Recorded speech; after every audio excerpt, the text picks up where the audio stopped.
आदाब नाजरीन, मैं हूं आपकी होस्ट और आपकी दोस्त Sonal Mutkil. Fit India healthy India में आप सभी का इस्तकबाल करती हूं। हमारी कोशिश रहती है कि हम आपको फिट रहने के लिए तरह तरह के टिप्स दें जिसको आप फॉलो कर कर रह सकते हैं एकदम फिट और फैबुलस। अब आज का हमारा मौजू है दोस्तों, ईयर केयर टिप। बरसात का मौसम है, ये हम सभी जानते हैं। ऐसे में बारिश की बूंदें जो है कई चुनौतियां भी लेके आती है और उसमें से एक है अपनी कानों की देखभाल करना, जो काफी लोग नजरअंदाज करते हैं, जिसका ख्याल बेहद अच्छे तरीके से रखना चाहिए। हमारे इस पूरी शो का बेहद 3 खास सेगमेंट है। पहला सेगमेंट है यानी कि एक्सरसाइज वर्कआउट सेशन। दूसरा जो हमारा सेगमेंट है वो है योगा सेगमेंट। और तीसरा बेहद खास सेगमेंट यानी कि एक्सपर्ट की एडवाइस। तो चलिए सबसे पहले हम शुरुआत करते हैं वर्कआउट सेशन के साथ। जिस तरीके से हम देखते हैं कि हमारी कानों में अलग अलग तरीके की समस्याएं आती हैं, ख़ास तौर पे जो आपका मॉनसून का सीज़न रहता है उसमें, तो हम अपने कानों की हियरिंग कैपेसिटी जो होती है उसको लॉस कर देते हैं, उसको खो देते हैं धीरे धीरे। कभी हमारे कानों में दर्द होता है, कभी कभी हमारे कानों से सफ़ेद पानी आना शुरू हो जाता है, कभी कभी हमारे कानों में सूजन आ जाती है। तो हम उसको एक हेल्दी दिनचर्या को किस तरीके से दिनचर्या से अपने कानों में जो प्रॉब्लम है उनको सही कर सकते हैं। तो इसमें हम आपकी कुछ बेसिक जो एक्सरसाइज आप कर सकते हैं या जो बेसिक रोज़मर्रा के जो आप मूवमेंट्स कर सकते हैं उनको इसमें हम इंक्लूड करेंगे।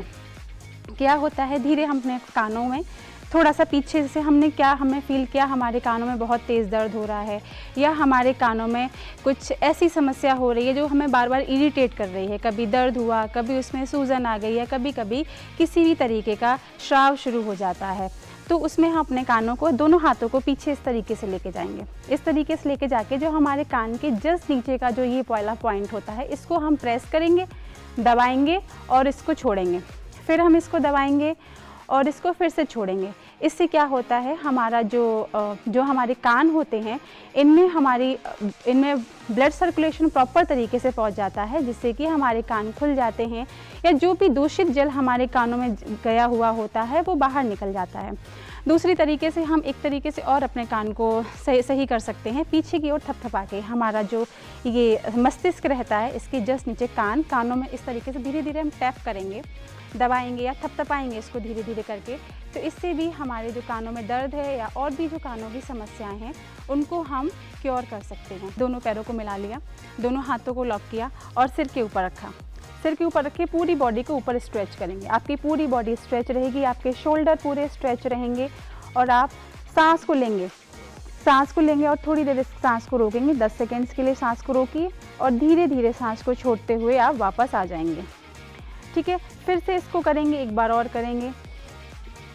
फिर से लेंगे सांस और ऊपर होल्ड करेंगे 10 सेकेंड्स, लगभग 10 सेकेंड्स के होल्ड करने के बाद फिर आप इसको सामने आ जाएंगे। फिर एक दूसरी एक्सरसाइज है जिससे कि हमारा ब्लड सर्कुलेशन फास्ट होता है। उसमें क्या करना है, आपको पैरों में गैप करना है। एक हाथ आपका थाई पे रहेगा, दूसरा हाथ आपका बिल्कुल सीधा कान से सटा हुआ रहेगा। बॉडी आपकी स्ट्रेच रहेगी, कहीं से भी किसी प्रकार से बॉडी आपकी ढीली नहीं रहेगी और आप अपनी बॉडी को धीरे धीरे साइड में लेके जाएंगे। इस तरीके से साइड में लेके गए और सेम करना है ऑपोजिट साइड से सेम करेंगे। इससे क्या होता है, हमारी पूरी बॉडी का एक जो ब्लड सर्कुलेशन है वो फास्ट होगा, हमारे कानों तक हमारे रक्त का संचार रहेगा। तीसरी एक्सरसाइज है, पैरों में फिर से गैप ही रहेगा और एक हाथ आपका पीछे बैक पे रहेगा, एक हाथ आपका शोल्डर पे रहेगा।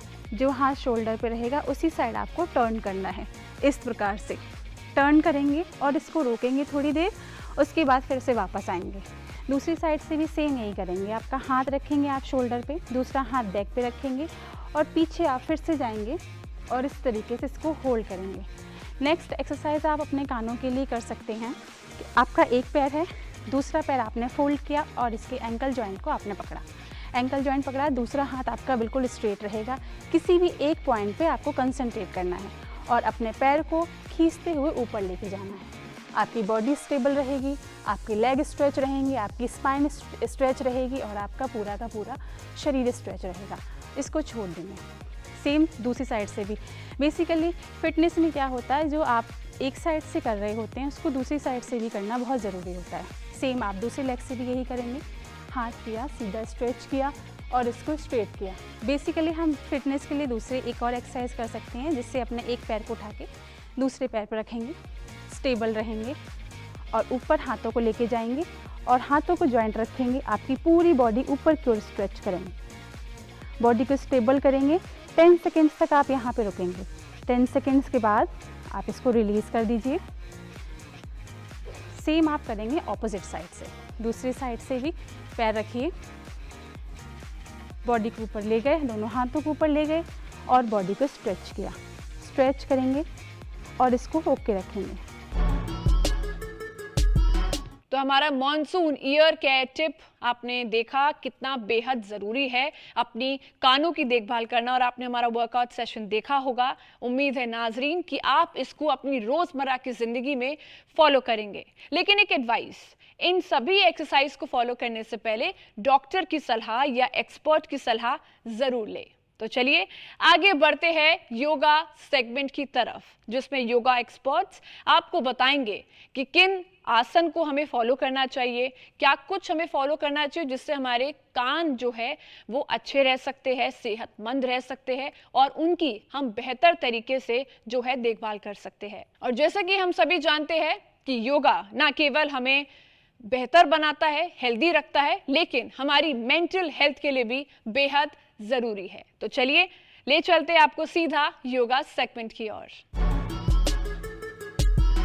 नमस्ते।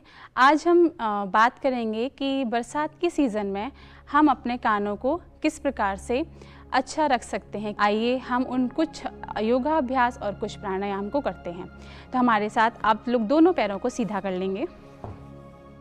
ठीक, आप सबसे पहले अपने जो टोज़ हैं इनको डाउन करेंगे और अप करेंगे। आपकी बॉडी स्ट्रेट रहेगी, आपके हाथ स्ट्रेट रहेंगे, आपकी बॉडी 90 डिग्री पर रहेगी पूरी। आपकी बॉडी 90 डिग्री का कोण बनाएगी। आप सिर्फ अपने टोज़ को डाउन करेंगे और अप करेंगे। डाउन कीजिए और अप कीजिए। इससे क्या है, आपकी बॉडी की जो मसल्स हैं वो खिंचेंगी और आपके शरीर का ब्लड सर्कुलेशन फास्ट होगा। फिर इसी को ही हम यहाँ से अपने एंकल जॉइंट्स को रोटेट करेंगे। इसको हम पहले क्लॉकवाइज रोटेट करेंगे मिनिमम 10 टाइम्स। उसके बाद हम इसे एंटी क्लॉकवाइज 10 टाइम्स इसे रोटेट करेंगे। अगला योगा अभ्यास है आपका, हाथ को दोनों सीधा कर लेंगे। इनको हम सबको सूक्ष्म व्यायाम बोलते हैं। फिंगर्स को एक एक जॉइंट करके इनको फोल्ड करेंगे। फिर फिंगर्स को खोलेंगे। अगेन एक एक जॉइंट करके हम इनको फोल्ड करेंगे और फिंगर्स को खोलेंगे। फिर अपने हाथ को सीधा करेंगे। हाथों को सीधा करके आप अपने फिंगर्स को शोल्डर तक लेके जाएंगे और इसको स्ट्रेट करेंगे। आपकी बॉडी स्ट्रेट रहनी चाहिए, आपके हाथ बिल्कुल स्ट्रेट रहने चाहिए। आपके हाथ इस तरीके से ढीले पीले नहीं रहने चाहिए। पूरे फिंगर्स को शोल्डर तक लेके गए, उसको फिर आपने स्ट्रेट किया। अगेन शोल्डर तक लेके जाएंगे, स्ट्रेट करेंगे। अब दोनों हाथों को शोल्डर पे रख के अपने कंधों को बिल्कुल सीधा करेंगे। कोहनी आपकी बिल्कुल सीधी रहेंगी। अब इसको रोटेट करेंगे, एक बड़ा सा ज़ीरो बनाएंगे दोनों साइड से। सामने आके आपकी कोहनी मिलेंगी और जितना ज़्यादा आप पीछे हो सकता है उतना ज़्यादा आप पीछे लेके जाएंगे। आपका शोल्डर रोटेशन रहेगा, पीछे लेके जाइए इनको। और उतना ही इसको सेम हम एंटी क्लॉकवाइज भी करेंगे। पीछे लेके गए और आगे लेके आएंगे। इस योगा अभ्यास का जो नाम है उसको बोलते हैं स्कंद संचालन। स्कंद मीन्स होता है कंधा, संचालन मीन्स घुमाना। बेसिकली हमारा जो शोल्डर है, जो अपर पार्ट है, इन सब में रक्त संचार को तेज करने के लिए ये वाली एक्सरसाइजेस की जाती हैं। अगली जो हम एक्सरसाइज करेंगे, आप पैरों में गैप करेंगे। दोनों हाथ आपके सीधे रहेंगे। एक हाथ आप अपना रखेंगे बैक पे, दूसरा हाथ सीधा। दूसरे हाथ से आपको ऑपोजिट टो टच करना है। अगेन एंटी क्लॉकवाइज भी सेम वही करेंगे, ऑपोजिट साइड टो टच कीजिए। फिर से करेंगे। इन सबको 10 टाइम्स आपने करना है। फिर हम इसमें जो नेक्स्ट एक्सरसाइज करेंगे वो करेंगे, फिंगर्स को लॉक कर लीजिए। पुराने ज़माने में बोलते थे ना कि जो लोग होते थे, अभी मॉडर्न टेक्निक्स आ गई हैं तो लोग अपनी जो पुरानी चीज़ों से हैं दूर भाग रहे हैं। पहले जो हम आटा जो खाते हैं वो हमारी घरेलू जो चक्कियाँ होती थी उनसे पीसा जाता था। जिसके थ्रू हमारी पूरी बॉडी एक एनर्जाइज रहती थी, ऊर्जावान रहती थी, क्योंकि हमारे जितने भी शरीर की वेंस होती हैं, छोटी से छोटी वेंस देख लो, सब पूरी वेंस में जो रक्त संचार था वो फास्ट रहता था और हमारे शरीर में किसी भी प्रकार की कोई भी प्रॉब्लम नहीं होती थी। तो योगा हमारा बेसिकली जो मॉडर्न टेक्निक के थ्रू जो पुरानी चीज़ें हैं उनको लेके आया है। फिंगर्स को लॉक करेंगे। अब इसको हम सांस छोड़ते हुए, बेसिकली योगा में क्या रहता है, दो चीज़ें बहुत ज़रूरी होती हैं। एक होता है आपका ब्रीदिंग, कि आप सांस किस तरीके से ले रहे हैं। दूसरा आपका होता है पोस्चर, शरीर का आप बिल्कुल सही तरीके से बैठे हुए हैं या नहीं बैठे हुए हैं। तो इसमें क्या है, आपको सांस छोड़ते हुए सामने जाना है और सांस लेते हुए आपको पीछे जाना है। पीछे आपके हाथ बेंड नहीं रहेंगे, बिल्कुल स्ट्रेट जाएंगे और पीछे इस तरीके से जाएंगे। आपको एक टो से लेके दूसरे टो तक जाना है और सेम उतना ही आपने पीछे भी जाना है। इसको आप 10 टाइम्स क्लॉकवाइज करेंगे एंड 10 टाइम्स आपको इसको एंटी क्लॉकवाइज करना है। रोटेट किया। उसके बाद एक आता है बटरफ्लाई। तितलियाँ आपने बेसिकली देखी होंगी, तितलियाँ हो गए या फिर आपके एनिमल्स हो गए या फिर पेड़ हो गए, इनको बहुत कम बीमारियाँ होती हैं। इनके जो हर तरीके से जो ऑर्गन्स होते हैं, आप कान को ले लो, आप किसी प्रकार के पूरे सेंस ऑर्गन्स को ले लो, सब इनके बहुत ही अच्छी तरीके से वर्क करते हैं और बहुत अच्छी तरीके से इनके सारी चीज़ें रहती हैं।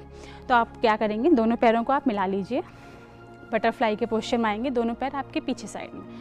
आगे आप पैर को पकड़ लीजिए और जिस तरीके से बटरफ्लाई अपने पंखे को हिलाती है, इस तरीके से अपने लेग को सेक करेंगे, हिलाएंगे इनको अच्छे से। अब आप देखेंगे कि आपका कहीं ना कहीं पूरी बॉडी में मूवमेंट हो रहा है, सिर से लेके कमर से लेके लेग्स तक। जितना आप अपनी बॉडी को मूवमेंट करेंगे उतना ही आपकी जो रक्त वाहिनियाँ हैं उनमें रक्त तेज़ी से दौड़ेगा। अगली जो बेसिक जो कान के लिए सबसे इम्पॉर्टेंट जो योगाभ्यास है वो है भुजंगासन।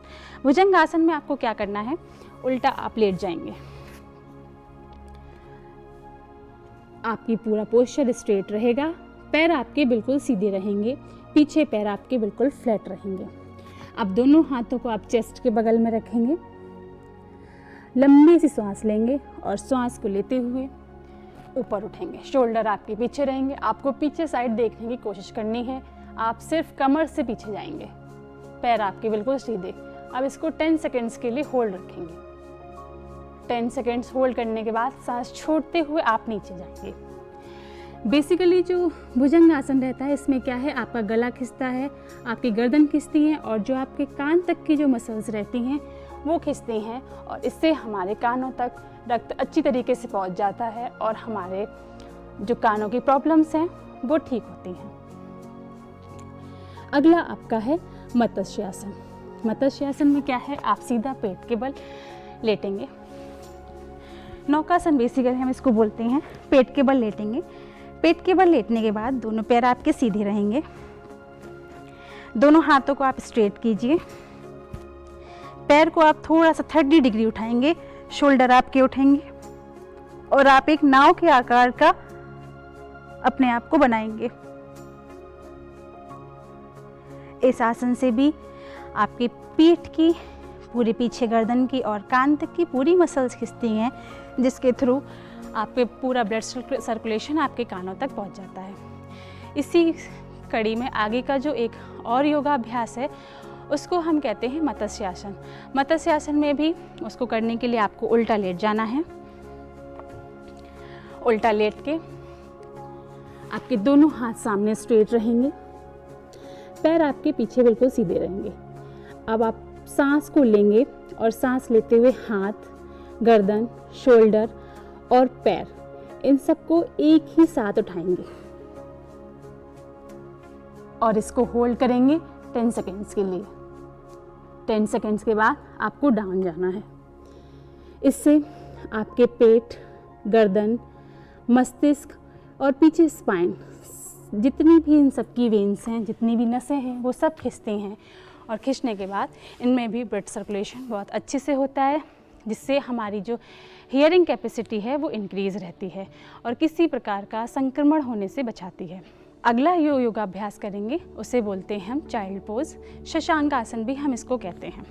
इसमें क्या है, हम अपनी पूरी बॉडी को ऊपर की ओर स्ट्रेच किया, बॉडी को स्ट्रेच करेंगे, पैरों को पीछे फोल्ड करके बैठेंगे, बॉडी को स्ट्रेच किया, सांस को लिया। आप पेट तक पूरे सांस लेंगे और सांस छोड़ते हुए कमर को बिल्कुल स्ट्रेट करते हुए सामने झुक जाएंगे और आपका जो फोरहेड है वो ज़मीन पे लगेगा। हाथों को पूरा स्ट्रेच करके रखेंगे जितना ज़्यादा हो सकता है। 10 सेकेंड्स रोक के इनहेल करते हुए ऊपर आएंगे। इन सब से बेसिकली क्या होता है, जो शशांक आसन है ये हमारे कानों तक की नसों को पूरी तरीके से खींचता है, जिससे कि हम वही है कि जहाँ ब्लड अच्छी तरीके से पहुँचेगा वहाँ पे बीमारियाँ होने के बहुत ही कम चांसेस रहेंगे।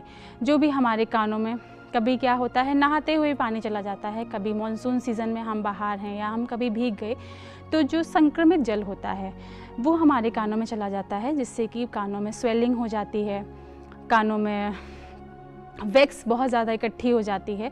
वो सब हमारे कानों में प्रॉब्लम क्रिएट करती है, जैसे कि हमारे कानों में दर्द होना शुरू हो गया, कभी किसी भी तरीके का एक तरल पदार्थ सफ़ेद कलर का जो रहता है वो हमारे कानों से बाहर आना शुरू हो जाता है। तो जो भी हमने योगाभ्यास किए हैं ये सब के सब इन समस्याओं से हमें निजात दिलाते हैं। और इसी कड़ी में हम जो अगला योगाभ्यास है बेसिकली प्राणायाम जिसको हम कहते हैं वो करेंगे। प्राणायाम में क्या है, आप अच्छे से एक सुखद आसन में बैठ जाएंगे। सुखद आसन का मतलब होता है जो भी आपको आराम देता है, किसी प्रकार का कोई भी स्ट्रेस नहीं लेना है, किसी भी प्रकार की अपने शरीर को किसी प्रकार का कोई भी दबाव नहीं देना है। इसमें सीधे बैठेंगे और दोनों हाथों को ज्ञान मुद्रा बना के इस तरीके से अपने घुटनों पे रख लेंगे। आपकी बॉडी स्ट्रेट रहेगी, आपके शोल्डर स्ट्रेट रहेंगे। रिलैक्स हो जाएंगे, रिलैक्स होके सहजता से अपनी आंखें बंद कर लेंगे। अब इसमें आपको लंबी गहरी श्वास लेनी है और फील करना है कि जो भी ऑक्सीजन बाहर है, जो भी पॉजिटिव एनर्जी है, जो भी ऑक्सीजन है वो हमारे शरीर के अंदर आ रही है, हमारे कानों तक, हमारे कानों की ब्लड वेसल्स तक पहुंच रही है। और थोड़ी देर श्वास को रोकेंगे और फील करेंगे कि जो भी हमारे कानों में या पूरे शरीर में जहाँ कहीं भी संक्रमण हुआ है, जहाँ कहीं भी दर्द है, खिंचाव है, तनाव है, वहाँ सब तक उस सब जगह ये ऑक्सीजन पहुँच रही है और वहाँ की प्रॉब्लम को क्योर कर रही है। धीरे धीरे श्वास को छोड़ेंगे और श्वास के छोड़ते हुए ऐसा फील करेंगे कि जहाँ कहीं भी हमारे शरीर में दर्द है, खिंचाव है, तनाव है या फिर हमारे ऐसे विचार हैं हमारे मस्तिष्क में जो हमें बार बार परेशान कर रहे हैं, चाहे वो विचार हमारे शरीर के विकारों को लेके हों, हमारे किसी भी पर्टिकुलर स्थान पे दर्द को लेके हों या फिर कोई बाहरी तनाव ऐसे होते हैं, वो सब हमारे श्वास के माध्यम से बाहर निकल रहे हैं। एक शांत जगह पे अगर आप चाहें तो एक बहुत ही सॉफ्ट सा म्यूज़िक लगा सकते हैं, लेकिन आपको हेडफोन्स यूज़ नहीं करने हैं। किसी भी पीसफुल जगह पे बैठ के आप इसको दोहरा सकते हैं। फिर सांस लेंगे, थोड़ी देर रोकेंगे और सांस को छोड़ देंगे। इसी प्रक्रिया को आप चाहें तो 10 मिनट, 15 मिनट या किसी भी समय आप इसे कर सकते हैं। हमारा जो अगला सेगमेंट है यानी कि बेहद खास सेगमेंट यानी कि एक्सपर्ट की गाइडेंस। एक्सपर्ट आपको तरह तरह के टिप्स देंगे जिसमें आपको वो बताएंगे कि अगर आपको कानों में फंगल इन्फेक्शन हुआ है या कानों में दर्द है तो डॉक्टर की सलाह जरूर ले, और साथ ही वो आपको ईयर केयर टिप्स भी देंगे यानी कि मॉनसून में किन चीज़ों का बेहद ख्याल रखना चाहिए। तो चलिए सीधा आपको ले चलते हैं एक्सपर्ट की गाइडेंस की ओर। कानों का हमारा जो मेन मकसद है वो सुनाई का है। इससे जो भी आवाज़ हमारे आसपास जब बनती है वो आवाज़ हमारे कान तक आती है। फिर कान में हमारे कुछ भगवान ने मशीनरी बनाई है जिसके थ्रू वो आवाज़ हमारे दिमाग तक चली जाती है और वहाँ पे वो प्रोसेस होकर हमें पता चलता है। तो आदमी जो भी भाषा बोलता है, हिंदी, अंग्रेज़ी, उर्दू, वो हिसाब से उसको प्रोसेस करता है और उस हिसाब से उसका आंसर करता है। कान हमारे शरीर का एक अभिन्न अंग है और अगर कान की कोई कमज़ोरी होती है तो इसको हम डिसेबिलिटी में काउंट करते हैं। आमतौर पे कानों में जो परेशानी होती है, एक तो कान का बहना, कान से सुनाई कम देना, कान में दर्द होना, कान में आवाज़ें आना और चक्कर आना, कभी कभी कान में भारीपन होना, ये ज़्यादातर कान की परेशानियां हैं। इन सब परेशानियों में सबसे ज़्यादा परेशानी कान बहने की होती है, जिसकी वजह से जब मानसून का सीज़न होता है तो हमारे आसपास जैसे एनवायरनमेंट चेंज होने से ह्यूमिडिटी बढ़ जाती है, जिसकी वजह से बैक्टीरिया, फंगस ये सब ग्रो करने लग जाते हैं। तो अगर मरीज पहले से ही कान के पर्दे में छेद की शिकायत है या कानों में अच्छे से साफ़ सफाई नहीं है, तो उनको या तो इचिंग की समस्या क्रिएट होती है, कान बहने की समस्या होती है। सो जब कानों में इचिंग होती है तो सबसे पहले लोग अपने कान से छेड़छाड़ करते हैं, या तो ईयरबड यूज़ करते हैं या कान में तीली लगाते हैं, जो कि सही तरीका नहीं है, क्योंकि इससे क्या होता है कि कान के रास्ते में जो त्वचा होती है उसको चोट लगती है। उसको चोट लगने से फिर रिस्क ऑफ इन्फेक्शन बढ़ जाता है और कान में खुजली की समस्या और बढ़ सकती है। ये फिर साइक्लिक हो जाता है, क्योंकि लोग बार बार छेड़ते हैं, बार बार कान की त्वचा ठीक होने लगती है, फिर से छेड़ते हैं, फिर ट्रॉमा होता है, फिर खून आता है, दर्द होता है, फिर सेम ये साइकिल चलता रहता है। मानसून के लोगों की एक और समस्या है कि वो कान में तेल डाल लेते हैं अगर उनको कान में खारिश होती है। तो अगर कान में कोई इचिंग हो रही है, खारिश हो रही है और अगर हम तेल डालते हैं तो जो कान में पहले से जो मैल होता है वो एक एनवायरनमेंट का काम करता है जिस पे बैक्टीरिया या फंगस ग्रो कर सकते हैं, जिसको हम ऑटोमाइकोसिस बोलते हैं। सो वैक्स एक नेचुरल फिनोमेना है हमारी बॉडी मैकेनिज्म का, जो हमारे कान के रास्ते में जो भी गंदगी इकट्ठी हो रही है उसको अपने साथ कलेक्ट करके बाहर निकालता है। बट जब मानसून का सीज़न होता है तो जैसे ह्यूमिडिटी बढ़ने से, थोड़ा बहुत इन्फेक्शन होने से या कान में पानी जाने से वो आर्द्रता चेंज हो जाती है कान की, जिसकी वजह से कान में खुजली मचती है। सो अगर हम कान से छेड़छाड़ करते हैं तो मैल कई बार अंदर की तरफ पुश हो जाता है, क्योंकि नॉर्मली इंसान का मैल अपने आप ही, जैसे हम मुंह चलाते हैं तो कान के रास्ते में मूवमेंट क्रिएट होती है, उसकी वजह से वो कान में जो भी गंदगी है अपने आप बाहर निकल जाती है। पर लोग कई बार उसको छेड़छाड़ करके अंदर की तरफ पुश कर देते हैं, जिसकी वजह से वो कान में वैक्स जो है इकट्ठा हो जाता है और पूरा कान का रास्ता कई बार बंद कर देता है। सो जब हम म्यूज़िक सुनते हैं तो हम कान में लीड लगाते हैं, तो ये लीड लगाने से कान का रास्ता बंद हो जाता है। तो नॉर्मली नेचुरली कान का रास्ता खुला रहता है तो अपने आप जो भी गंदगी अंदर इकट्ठी हो रही है वो बाहर निकलती रहती है। बट जो लोग ज़्यादा टाइम तक इसको यूज़ करते हैं उसकी वजह से वो कान के अंदर की गंदगी कान के अंदर ही रह जाती है, जिससे फर्दर वही इन्फेक्शन होता है, इचिंग होती है या वैक्स ज़्यादा कलेक्टेड हो जाता है, जिसकी वजह से फिर सुनाई की कमज़ोरी आ सकती है। और जो लोग हेडफोन या ईयरफोन यूज़ करते हैं तो उसमें नॉइज़ के लेवल का हमेशा ध्यान रखना चाहिए। अगर बहुत ज़्यादा ज़रूरी है तभी यूज़ करें, क्योंकि कांस्टेंट अगर नॉइज़ एक्सपोजर होगा तो वो कान में ज़्यादा आवाज़ पहुंचाएगा। जब ज़्यादा आवाज़ जाएगी कान में तो कान की जो मशीनरी है उसको ज़्यादा काम करना पड़ेगा, उससे वो हेयर सेल्स जो कान के अंदर होते हैं वो डैमेज होने का रिस्क रहता है। और ये हेयर सेल लाइफ में एक ही बार बनते हैं, तो अगर ज़्यादा हम नॉइज़ सुनते हैं तो इस वजह से वो हेयर सेल डैमेज होने चालू होते हैं और फिर वो रिकवर नहीं होते। अगर अर्ली स्टेज पे, कभी कभी अर्ली स्टेज पे अगर हम कंट्रोल ले लेते हैं तो कई बार रिकवर हो भी जाते हैं कुछ हद तक। बट अगर एक बार डैमेज परमानेंट हो गया तो फिर वो रिकवर नहीं हो सकता, जो कि फिर कई बार कान में आवाज़ों के फॉर्म में प्रेजेंट होता है, जैसे मरीज को कंटिन्यू कान में शी शी की आवाज़ें आती रहती है, जिसको हम टिनिटस बोलते हैं। जो हमारा ये मानसून वाला सीज़न है जो अभी हमारा काफ़ी लंबा चला गया है, जिसमें एक रिस्क तो इन्फेक्शन एलर्जी का ज़्यादा हो जाता है इस सीज़न में, क्योंकि पॉलन ग्रेन्स काफ़ी एनवायरनमेंट में आ जाते हैं। तो अगर किसी बंदे को एलर्जी पहले से है तो ये वर्स फॉर्म में प्रेजेंट कर सकती है। तो इस कंडीशन में अर्ली मॉर्निंग और इवनिंग आवर्स में जिनको एलर्जी है वो अवॉइड करें बाहर निकलना, और खिड़की दरवाजे बंद रख सकते हैं, और ज़रूरी है तो मास्क लगा के बाहर निकल सकते हैं। तो एक तो एलर्जी की समस्या इस मौसम में बढ़ती है, दूसरा क्योंकि मानसून में बैक्टीरिया और फंगस एनवायरनमेंट में रिलेटिवली ज़्यादा होते हैं और सारा जो ह्यूमिडिटी बढ़ने से वो उनके फेवरेबल एनवायरनमेंट बन जाता है। तो ऐसा जगह अगर कान में वैक्स है तो उसमें अगर हमारा कान का वैक्स किसी वजह से गीला होता है, लाइक तेल डालने से या पानी जाने से, तो रिस्क ऑफ इन्फेक्शन बढ़ जाता है, जैसे ऑटोमाइकोसिस हो जाता है।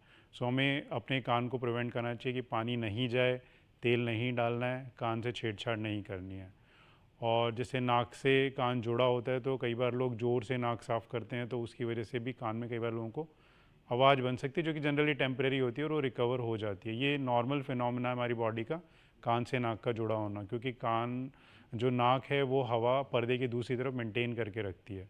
तो अगर कोई ज़्यादा किसी वजह से किसी को जुकाम होता है तो ये प्रेशर मेंटेन्स ख़राब हो सकता है, तो उस कंडीशन में कई बार कान में भारीपन रहता है। सो इस सीज़न में हमें अपने आप का इन्फेक्शन से बचाव करना चाहिए, जिससे अननेसेसरी बीमारियां होने से हम अपने आप को बचा सकते हैं। उम्मीद है नाजरीन कि आपको हमारा आज का segment fit India healthy India बेहद पसंद आया होगा, लेकिन आज आपके लिए इतना ही। हमें दीजिए इजाजत, यानी कि आपकी होस्ट और आपकी दोस्त सोनल मुदगिल को। फिट इंडिया हेल्दी इंडिया में फिर से आपसे अगले हफ्ते मुलाकात होगी। तब तक के लिए देखते रहिए डीडी उर्दू। नमस्कार, आदाब।